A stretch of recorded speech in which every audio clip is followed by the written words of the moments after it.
Hello students, मेरा नाम आराध्य श्रीवास्तव है। मैं बाल विद्या मंदिर इंटर कॉलेज गंगागंज में जीव विज्ञान प्रवक्ता हूँ। मैं आपके लिए आज एक टॉपिक लेके आया हूँ, आनुवांशिकता और जैव विकास। इसके अंतर्गत आपको हम आज पढ़ाएंगे, सबसे पहले पढ़ाएंगे आनुवांशिकता।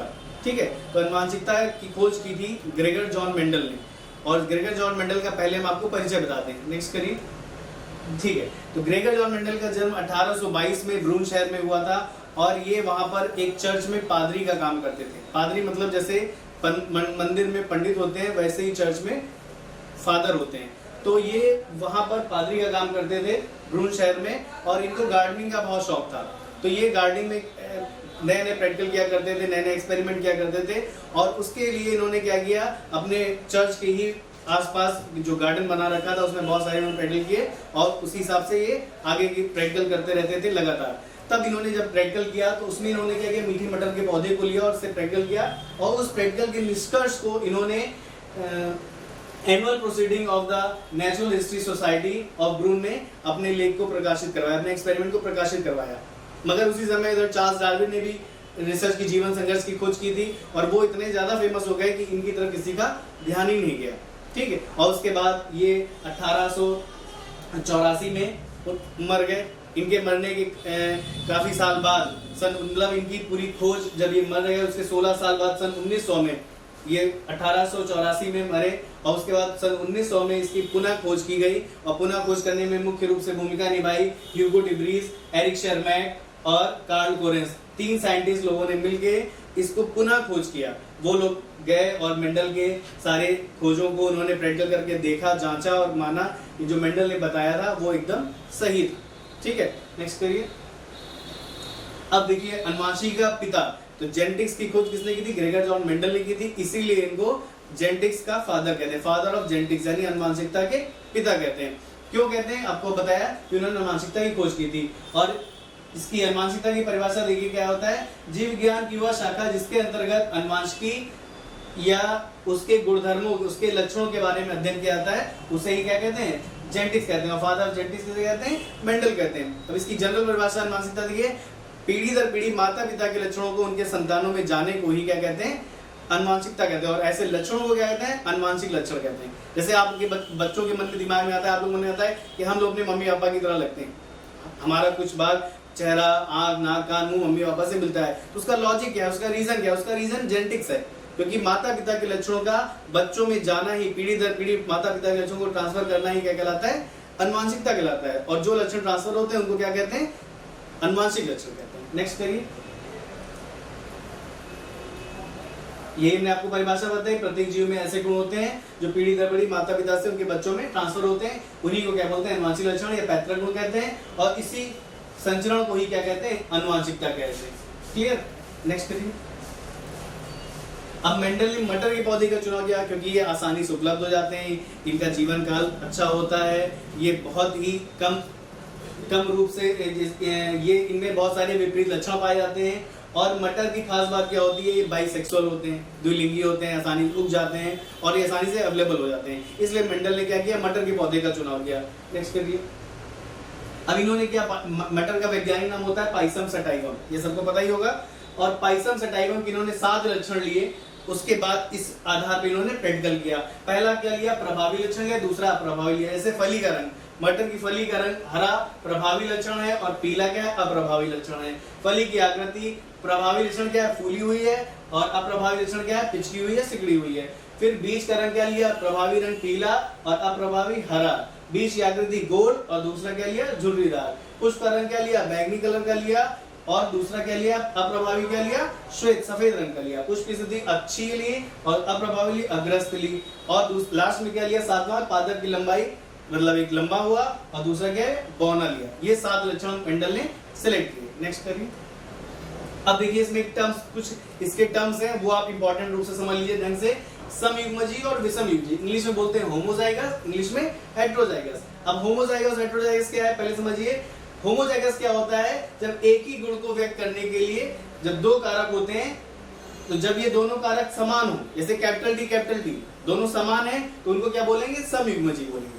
ठीक है। और अगर असमान है, जब ये विपरीत होते हैं तो उसको क्या बोलते हैं, विषम युग्म। विपरीत मतलब एक कैपिटल डी होगा, एक स्मॉल डी होगा, या तो एक स्मॉल डी होगा, दूसरा कैपिटल डी होगा, तो दोनों डिफरेंट है तो उनको क्या बोलेंगे, विषम युग्मजी। और जब दोनों सेम होंगे तो उनको क्या बोलेंगे, समयुग्मजी। ये टर्म समझ में आया। नेक्स्ट करिए, फिनोटाइप और जीनोटाइप। फिनोटाइप के नाम से पता चला है, फिनोटाइप मतलब फिजिकल अपीयरेंस है। जैसे हम देख के बता देते हैं किसी लड़के को कि लंबा है या छोटा है, काला है या गोरा है, ये चीज को क्या बोलते हैं, फिनोटाइप बोलते हैं। और जीनोटाइप उसके जीन के आधार पर उसको बताना, ठीक है, कि उसके जीन कैपिटल डी वाले हैं, कैपिटल डी स्मॉल डी वाले हैं, या स्मॉल डी वाले हैं। तो इस तरह से डिफरेंशिएट करता है। फिनोटाइप मतलब होता है किसी के बाहरी लक्षण स्वरूप को देख के हम बता दें कि ये किस रंग का है, किस कलर का है, किस लंबाई का है, कि चौड़ाई, क्या डिफरेंस है, ये हम फिनोटाइप रूप से बता देते हैं। और जीनोटाइप जीन के अकॉर्डिंग, जैसे कैपिटल डी है कि कैपिटल डी स्मॉल डी है कि स्मॉल डी है।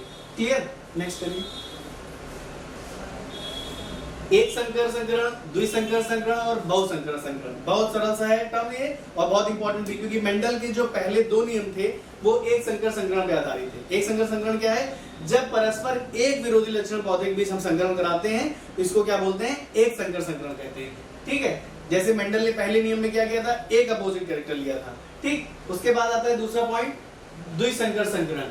द्विसंकर संकरण क्या है, जब हम परस्पर दो विरोधी लक्षण लेते हैं। अभी तक हम एक ले रहे थे, तो मेंडल के जो पहले दो नियम है वो एक संकर संकरण पे आधारित है, और मेंडल का जो तीसरा नियम है वो किस पे आधारित है, द्विसंकर संकरण पे आधारित। क्लियर। उसके बाद आया बहुसंकर संकरण। बहुसंकरण भी बहुत सरल सा है कि एक आपने लिया, फिर दो लिया, और तीसरे बहुसंकरण है। बहुसंकरण क्या हुआ, दो से अधिक अपोजिट कैरेक्टर जब लेते हैं संकरण में, तो उसी को क्या बोलते हैं, बहुसंकर संकरण। क्लियर। नेक्स्ट करिए, अब देखिए, अब आए मेंडल के नियम। ये टर्म्स आपने जान लिया, अब मेंडल के नियम जान लीजिए। मेंडल के नियम तीन होते हैं, प्रभाविता का नियम, इंग्लिश में बोलते हैं लॉ ऑफ डोमिनेंस। दूसरा पृथक्करण का नियम, लॉ ऑफ सेग्रीगेशन, ये इसका दूसरा नाम है युग्मकों की शुद्धता का नियम, law of purity of gametes. और तीसरा जो नियम है इनका स्वतंत्र अपीहोन का नियम, लॉ ऑफ इंडिपेंडेंट असॉर्टमेंट। तो सबसे पहले हम पढ़ेंगे प्रभाविता का नियम। नेक्स्ट करिए। हाँ, प्रभाविता का नियम क्या है, जब परस्पर एक विरोधी लक्षण वाले पौधों के बीच हम संकरण कराते हैं तो प्रथम पीढ़ी F1 में प्रभावी लक्षण प्रकट होते हैं और अप्रभावी लक्षण छिप जाते हैं। यही मेंडल का पहला नियम है, इसको प्रभाविता का नियम, लॉ ऑफ डोमिनेंस कहते हैं। अब इसका रिएक्शन देखिए। नेक्स्ट करिए, ये देखिए, इसमें क्या किया हमने, प्रभाविता के नियम दो पौधे लिए, एक लिया शुद्ध लंबा कैपिटल डी कैरेक्टर, और दूसरा लिया स्मॉल डी शुद्ध बौना लिया। दोनों शुद्ध पौधे हमने लिए, इनके बीच में क्रॉस कराया, तो हमको एक पी और स्मॉल टी से क्रॉस कराएंगे तो कैपिटल डी और स्मॉल टी, यानी एक संकर पौधा मिलेगा। ठीक है, संकर पौधा। और ये नियम किस पे आधारित है, एक संकर संकर, जरूर ध्यान रखिएगा। तो कैपिटल डी और स्मॉल डी दोनों में सेम है, क्रॉस कराएंगे तो एक कैपिटल मिलेगा और एक स्मॉल मिलेगा। ठीक है, तो ये अब इसको 4 बार कराएंगे तो 4 बार मिलेंगे। ठीक है, और ये चारों के चारों कैपिटल डी स्मॉल डी मिल रहे हैं, और चारों के चारों संकर लंबे हैं, ना वो शुद्ध लंबे हैं ना शुद्ध बौने हैं, ये क्रॉस हैं। इनको क्या बोलते हैं, संकर लंबा। ठीक, इसमें से लिखा है शुद्ध लंबा, इसका मतलब होता है संकर लंबा, क्रॉस, हाइब्रिड। ठीक है, नेक्स्ट करिए। अब दूसरा है पृथक्करण नियम। ठीक, ये भी मेंडल के पहले नियम पे आधारित है, एकदम सेम वैसे ही एक संकर संकरण पे आधारित है।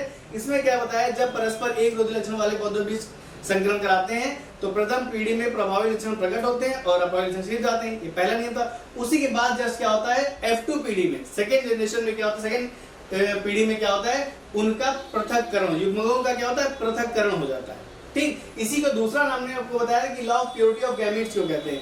ये इसलिए कहते हैं कि जब लंबा और बौने का क्रॉस होता है, शुद्ध लंबे का और शुद्ध बौने का क्रॉस होता है F1 पीढ़ी में, तो वहां पर हमको संकर लंबा पौधा मिलता है। तो संकर में क्या होता है, लंबेपन वाला लक्षण प्रभावी होता है, प्रकट होता है, और बौनेपन वाला लक्षण क्या होता है, छिप जाता है।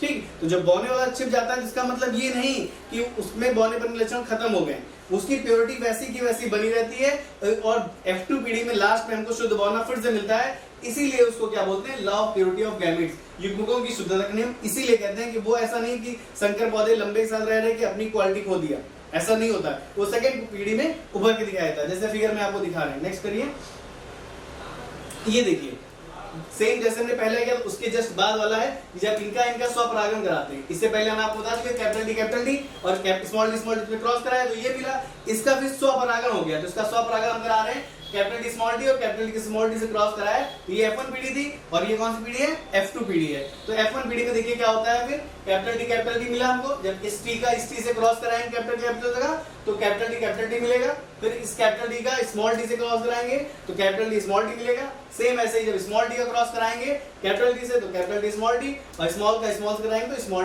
टी मिल रहा है। तो इससे दिख रहा है ना, हमने आपको बताया ना शुद्ध बॉन्ड हमको फिर से मिला। ऐसा नहीं है कि यहाँ पर रह रहे इसकी क्वालिटी खत्म हो गई, ऐसा कुछ नहीं हुआ। तो ये क्या हुआ, बस छिप गया, लंबेपन का लक्षण प्रभावी हो गया और ये वाला क्या हुआ, ये क्या अप्रभावी हो गया, हिडन हो गया।